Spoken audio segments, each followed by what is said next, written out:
Hello everyone, myself Dr. Ravi Reddy and you are listening me on KSG India online platform. Universe is always a mystery.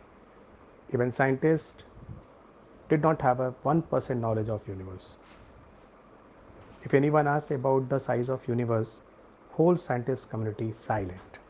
As you know, universe still expanding and it is proved with many experiments like redshift effect, microwave theory, even it was UPSC question 2012. As you know guys, in this universe have million of galaxies. Our galaxy is a Milky Way. Galaxies have a black holes. Even in our galaxy, Milky Way have a black hole. Black hole is a highly dense body with massive gravity. So nearby all objects will go inside and do collisions. It is very similar to that supermassive black hole engulf all objects and after it they vomit. This vomiting from this black hole, it will appear in the form of radioactive jet. If this radioactive jet will go in any angle, then it will call as quasar. But if it will go directed or straight, appointed, then it will become as a blazar. These quasars and blazars both are nearby same but different in orientations.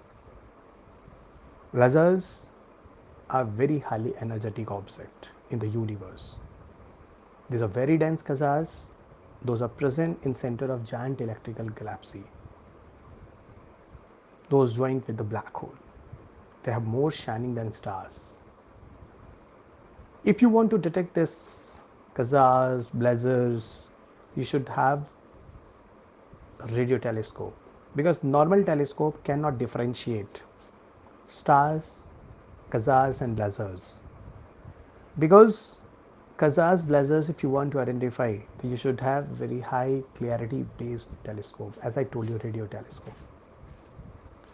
So in that way I will tell you guys that still we don't have a more knowledge about blazars and quasars. So what about the knowledge that in scientist community has given? I just to represent here. I hope this entire discussion will be helpful to you. Thank you guys. Take care.